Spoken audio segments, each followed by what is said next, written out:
La pregunta 19 dice: la exploración complementaria más adecuada para el diagnóstico de la perforación ulcerosa duodenal es radiografía simple de abdomen en posiciones adecuadas, tránsito con gastrografín en pequeña cantidad, endoscopía alta insuflando poco aire de urgencia, ecografía abdominal o tomografía axial computada. ¿Cuál será? La exploración complementaria más adecuada, dice, para el diagnóstico de la perforación duodenal. A ver, vayamos. ¿Ecografía le servirá o no? ¿Sirve para ver una perforación?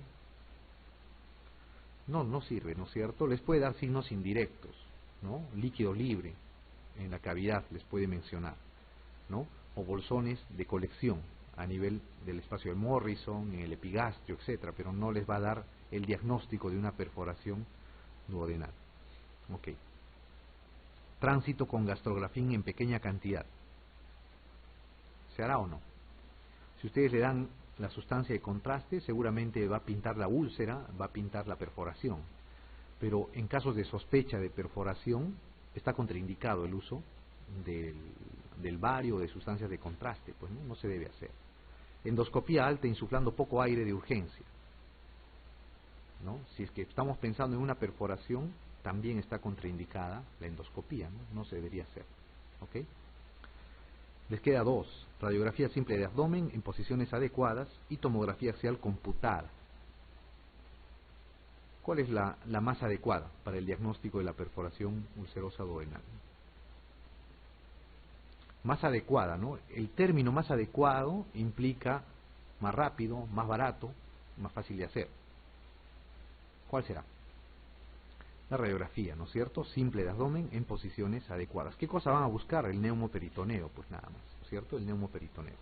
Lo único. La tomografía axial computada es un examen muy bueno, ojo, que les puede dar incluso, si lo ve un médico experimentado o lo ve un radiólogo, les puede dar el sitio de la perforación, el tamaño de la perforación, incluso puede verse en algunos casos.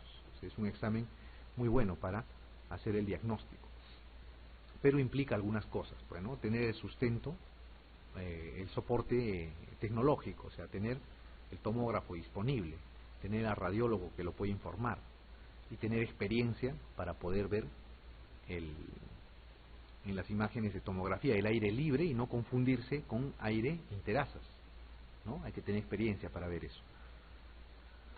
Entonces aquí la respuesta es la A, ¿no? Radiografía simple de abdomen en posiciones adecuadas.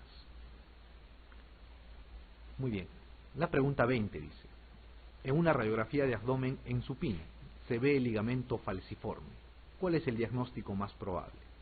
Ascitis, perforación intestinal, peritonitis, oclusión intestinal o ilio paralítico.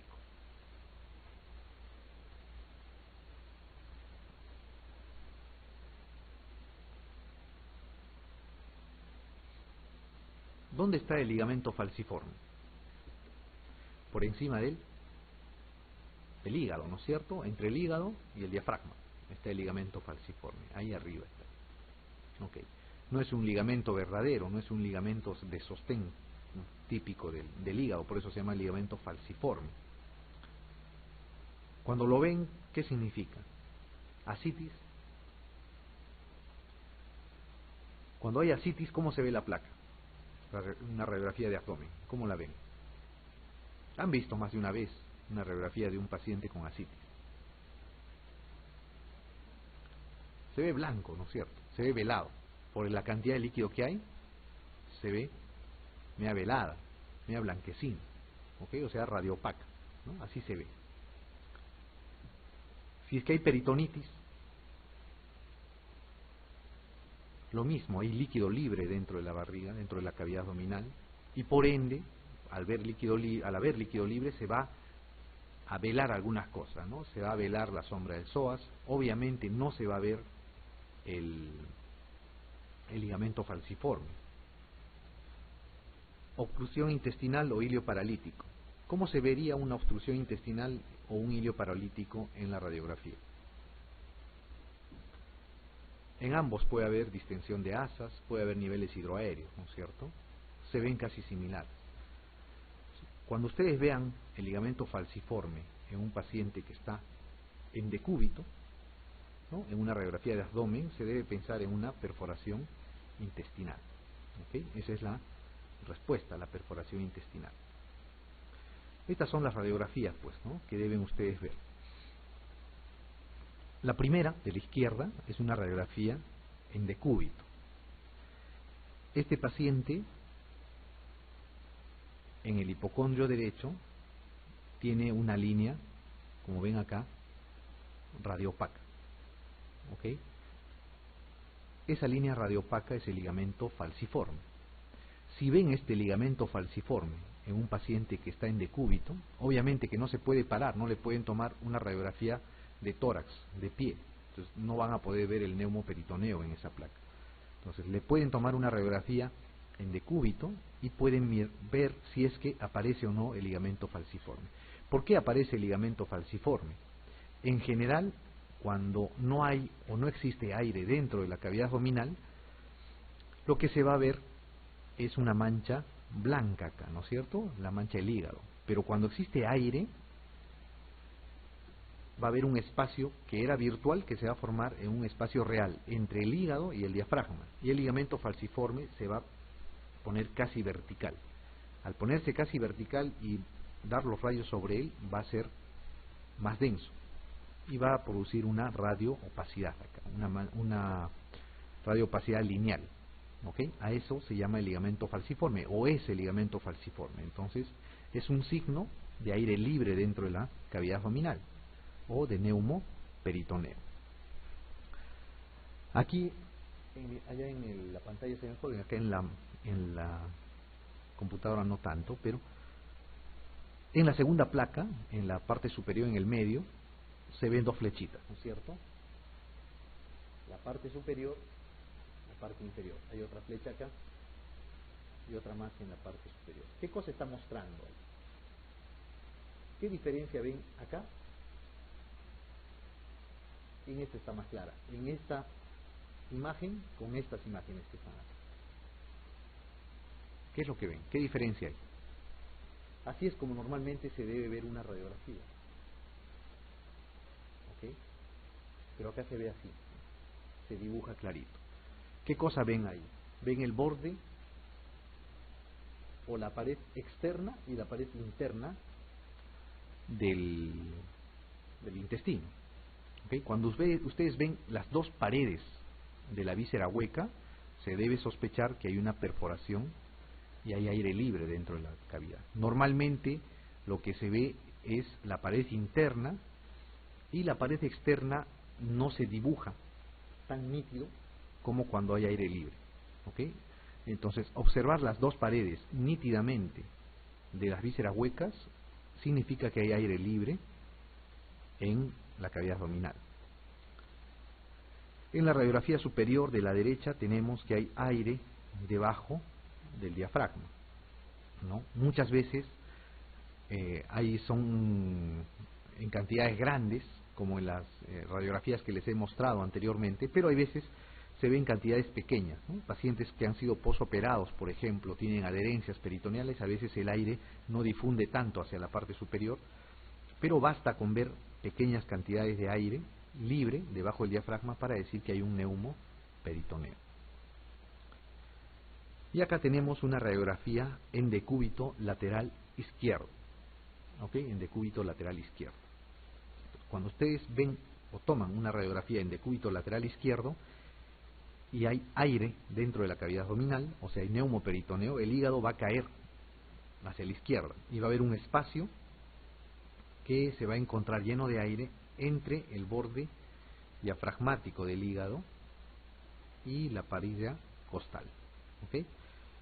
Acá también le sirve para ver esta misma imagen, ¿no es cierto? Se ve las dos paredes nítidamente de las asas intestinales. Eso significa que aquí hay aire libre, ¿no?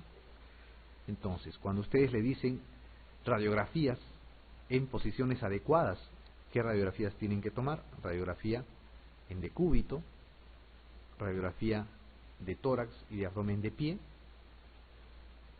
Y si no es posible tomar la radiografía de tórax o la de abdomen de pie, se le tiene que colocar en decúbito lateral izquierdo. ¿Ok? Acuérdense de eso.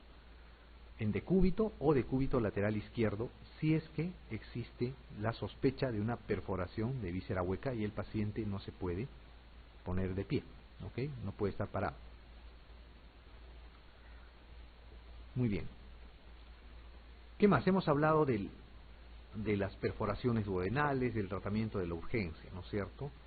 Cuando existe una úlcera duodenal o una úlcera gástrica, una úlcera péptica, la cual no responde al tratamiento médico, lo que sigue a continuación es el tratamiento quirúrgico.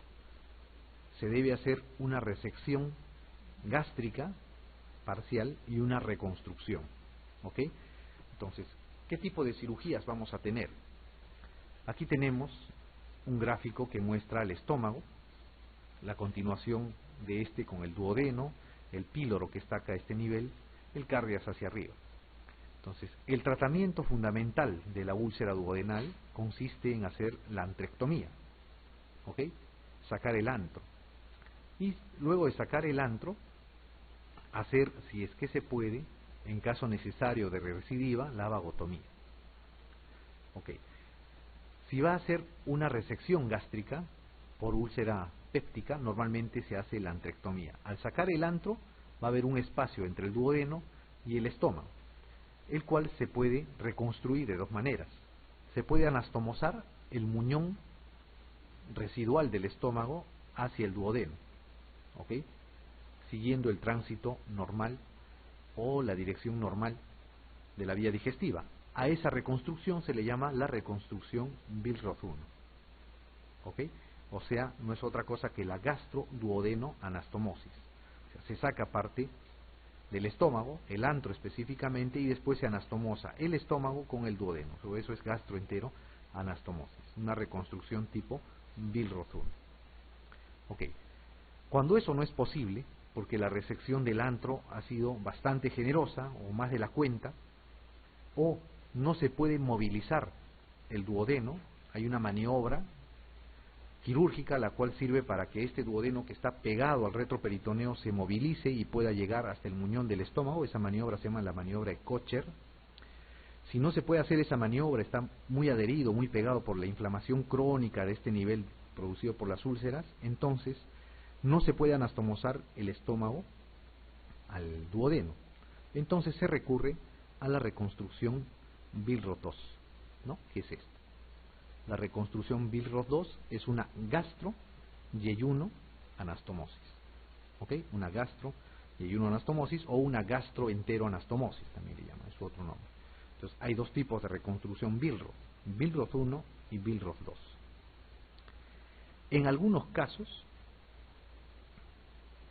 lo que se hace por el tema de que puede haber un reflujo acá a esta zona de la secreción intestinal hacia el estómago y después producir una gastritis alcalina, o hacer algunas complicaciones tardías de lo que es la cirugía tipo Billroth 2, que vamos a ver más adelante, como el vaciamiento rápido del estómago, el dumping, etcétera. Se prefiere hacer la reconstrucción en Iderux. O sea, ¿qué se hace? Se saca parte del antro, no anastomosamos, no llevamos un asa intestinal hacia el estómago para hacer una gastroenteroanastomosis, sino hacemos una especie de I. ¿Ok? Esta es la patita de abajo de la I, esta es la rama derecha y esta es la rama izquierda, ¿no? Ahí se forma la I. Iderux se llama, ¿por qué? Porque se anastomosa este cabo del intestino hacia el estómago, que va a continuar hasta la válvula ileocecal. Y después, el segmento que se ha resecado se anastomosa al pie de asa, ¿no? Más o menos entre 30 y 45 centímetros por debajo de esta anastomosis, ¿no? Y así se hace la reconstrucción en Iderux. El alimento, el bolo alimenticio, va a llegar al estómago y después va a pasar a través del yeyuno, va a llegar a la válvula ileocecal, y la secreción del hígado, del páncreas, van a seguir por el duodeno y a juntarse con los alimentos ingeridos por esta anastomosis. ¿Ok? Es la reconstrucción en Iderux.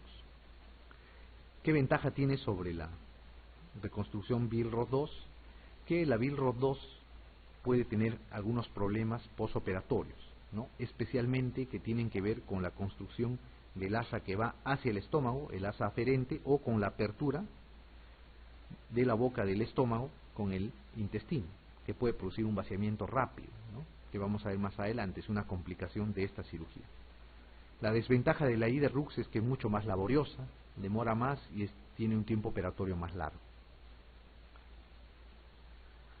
Muy bien, cuando se reconstruye, cuando se hace la reconstrucción tipo Billroth 2, se puede hacer de dos maneras.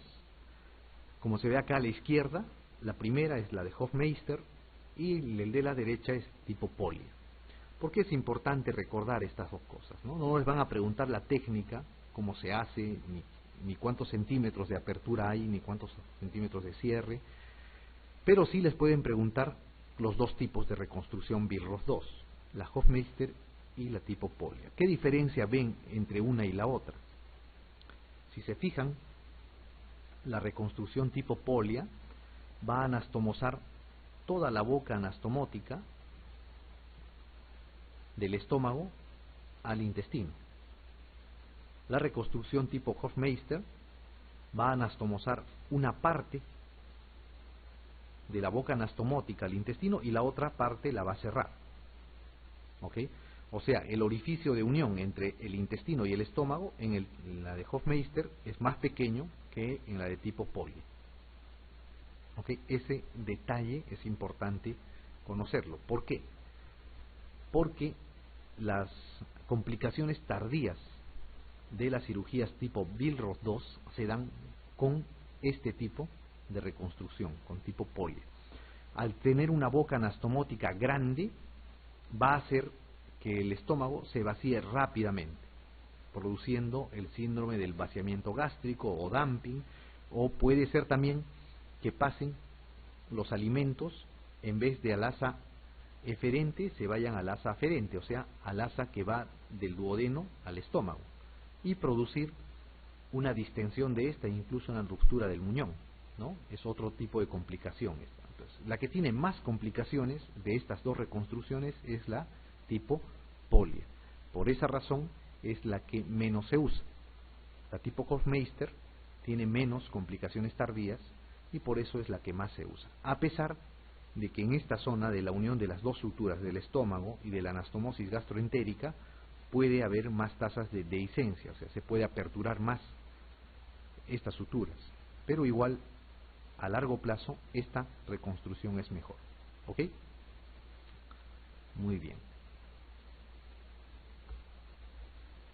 Entonces, ¿cuáles son las complicaciones más frecuentes de la cirugía de úlcera péptica? Ya hemos visto cómo se hace la antrectomía, cómo se hace la reconstrucción. Cuando se hace la reconstrucción Billroth 1, en general es una reconstrucción anatómica, no tiene mayores complicaciones, salvo las complicaciones tardías como la recidiva de la úlcera o el reflujo alcalino que se puede dar en este tipo de pacientes. La que tiene más complicaciones es este tipo de reconstrucción, que es la reconstrucción tipo Billroth 2. Como ven acá, úlcera recurrente y gastritis por reflujo biliar puede haber en los dos tipos de reconstrucciones. Puede haber un síndrome del asa aferente, ¿no? Se produce porque esta asa que se construye hacia el estómago, por eso se llama aferente, va hacia el estómago, es muy larga y se puede llenar de alimentos, por ende se va a distender, va a producir dolor y si persiste la distensión se puede abrir este muñón, ¿no? Es una complicación inmediata de la cirugía. Puede haber un síndrome pequeño o síndrome de remanente gástrico pequeño, puede haber un carcinoma. Toda cirugía del estómago puede predisponer, pasados los 10 o 20 años, a la presencia de un cáncer. Puede haber un síndrome del antro retenido. Es cuando uno no secciona totalmente el antro y parte del antro se queda en el muñón del estómago y va a persistir las molestias digestivas. Puede haber un síndrome del asa eferente, ¿no? Cuando este orificio es muy pequeño. Puede haber un dumping, que vamos a ver más adelante. Va a haber trastornos nutritivos, porque la absorción ya no es la misma. Diarrea post-vagotomía, cuando se hace la vagotomía, especialmente la vagotomía troncular, etc. ¿Okay? Entonces vamos a ver cada uno de estas complicaciones, pero principalmente nos vamos a centrar en el síndrome del asa aferente y en el dumping, que son las complicaciones más frecuentes y las que han preguntado incluso en los exámenes de residentado. Habíamos dicho que la reconstrucción después de una cirugía de úlcera por úlcera péptica se puede ser de tres tipos: la de Billroth 1, Billroth 2 y la de Iderux. La de Billroth 2 tiene dos formas de reconstrucción. Una es de tipo Hofmeister, que tiene menos complicaciones tardías, y la otra es de tipo Polya, que ya no se usa en la actualidad o se usa muy poco. Y la reconstrucción Billroth 2 va a tener estas complicaciones, ¿no es cierto?, que están enumeradas acá, y las más, digamos, la que ustedes deben de recordar es el síndrome del asa aferente y el dumping, ¿no?, como principales complicaciones. Y vamos a ver entonces qué cosa es el síndrome de vaciamiento rápido o el dumping. Este síndrome se da más o menos en un cuarto de los pacientes. 1 de cada 4 va a presentar esta alteración. ¿Por qué se produce? Cuando se hace una antrectomía y una reconstrucción Billroth 2, obviamente el mecanismo esfinteriano del píloro se pierde. Por ende, no existe una regulación adecuada del paso de la ingestión de alimentos, del bolo alimenticio, hacia el intestino delgado. Entonces, ¿qué pasa? Existe un pasaje rápido de la comida, de los alimentos que se han ingerido, hacia el duodeno o el yeyuno proximal, dependiendo qué tipo de reconstrucción le hayan hecho.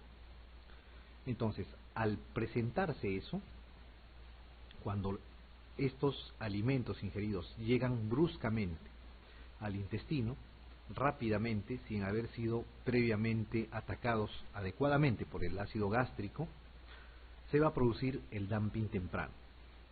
¿Qué síntomas va a tener el dumping temprano? Se llama temprano porque ocurre dentro de los 30 minutos de la digestión o de la ingestión de alimentos. Va a presentarse debilidad, desfallecimiento, astenia, adinamia, palidez, palpitaciones y sudoración profusa. Todo esto se debe ¿a qué? A que cuando llega el contenido del estómago hacia el intestino, lo que va a producir es distensión de las asas intestinales. Esto va a producir dolor fuerte, cólico, va a producir diarreas, y esta diarrea va a ser osmótica. ¿Por qué? Porque los alimentos van a jalar agua. Al jalar agua van a producir una diarrea osmótica. Esto va a condicionar una hipovolemia transitoria, y esto va a condicionar la debilidad, el desfallecimiento, la astenia, la palidez, etc. ¿Okay? A eso se llama el dumping temprano. Básicamente es un fenómeno vasomotor, debido a la diarrea osmótica y debido a la distensión de las asas delgadas, que produce cólico y un reflejo visceral. Muy bien, existe el dumping tardío también. El dumping tardío se va a presentar 2 a 4 horas después de la ingestión de los alimentos o de las comidas. ¿Por qué se caracteriza? Se caracteriza porque va a existir dos fases. Primero, una absorción brusca de los nutrientes que va a conllevar a una hiperglicemia, ¿no? Esta hiperglicemia o este pico de glucosa alto va a condicionar que el páncreas libere insulina en grandes cantidades para tratar de disminuirla. Esta liberación de insulina va a producir un efecto el cual va a llevar a la hipoglicemia al paciente. ¿Ok? Entonces se debe a la absorción rápida de glucosa, liberación de insulina e hipoglicemia tardía. Además, también van a existir episodios vasomotores parecidos a los del dumping temprano, ¿no? Con sudoración, con palpitaciones. Entonces, Acuérdense, el dumping temprano específicamente es un fenómeno vasomotor, y el dumping tardío tiene que ver con los niveles de glicemia en el organismo. El otro síndrome que deben recordar es el síndrome del asa aferente. Cuando se hace una reconstrucción Billroth 2, va a haber dos asas. Un asa que va a ir hacia el estómago, a esa asa se llama el asa aferente, porque va al estómago.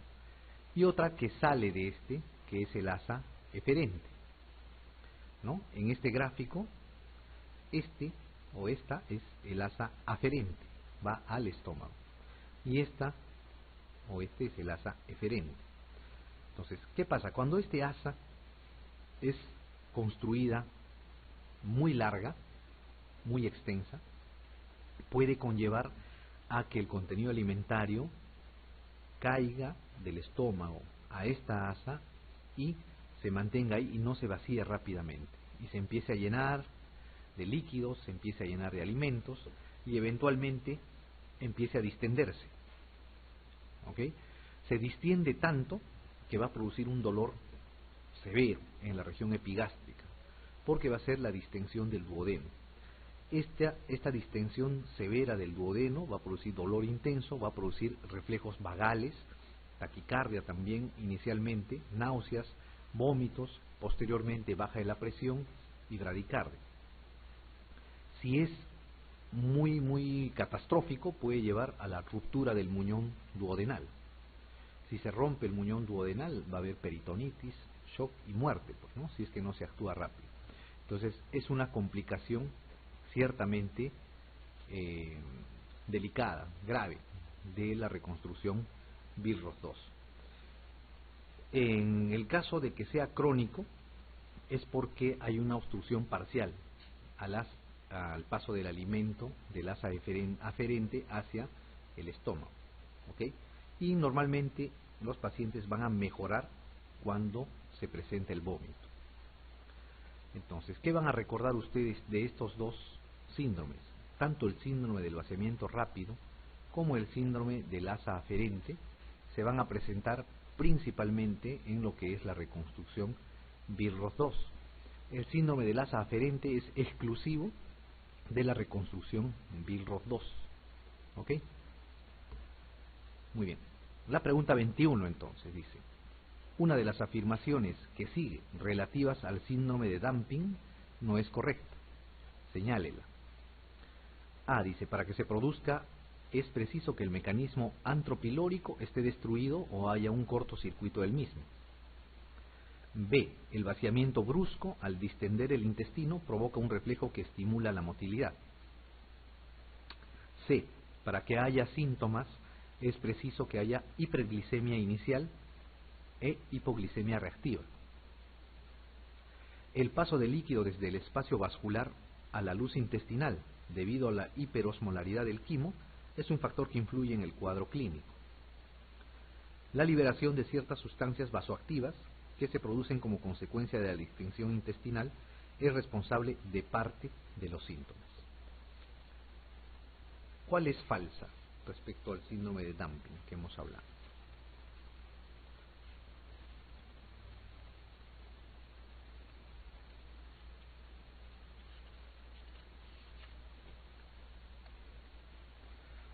A ver, para que se produzca es preciso que el mecanismo antropilórico esté destruido o haya un cortocircuito del mismo. ¿Cierto o falso?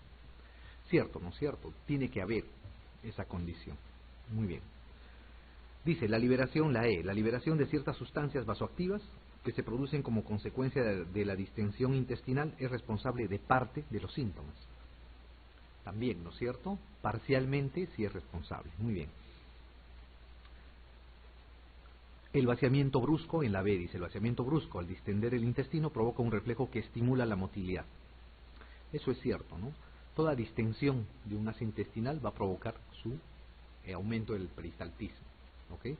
Eso condiciona, además, la diarrea en este síndrome de dumping. Dice, el paso del líquido desde el espacio vascular a la luz intestinal debido a la hiperosmolaridad del quimo es un factor que influye en el cuadro clínico. Cierto, ¿no es cierto? Dice, para que haya síntomas es preciso que haya hiperglicemia inicial e hipoglicemia reactiva. Esto es cierto parcialmente, es cierto para el dumping tardío, pero en el dumping temprano no es necesario que se presente ni hiperglicemia ni hipoglicemia reactiva. Entonces, esta es la alternativa, la C es la alternativa falsa, ¿no? Para que haya síntomas es preciso que haya hiperglicemia inicial e hipoglicemia reactiva, tendría que decir acá en el dumping tardío, ¿ok? Porque en el dumping temprano no tiene que ver la glucosa como causa de los síntomas.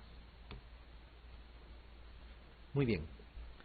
La pregunta 22 dice, ¿cuál de estos síntomas postcirugía de úlcera péptica se relaciona más especialmente con la gastrectomía parcial con anastomosis tipo polia? Diarrea, síndrome del vaciamiento rápido o dumping precoz, úlcera péptica posoperatoria, hemorragia o hiperacidez. ¿Cuál será?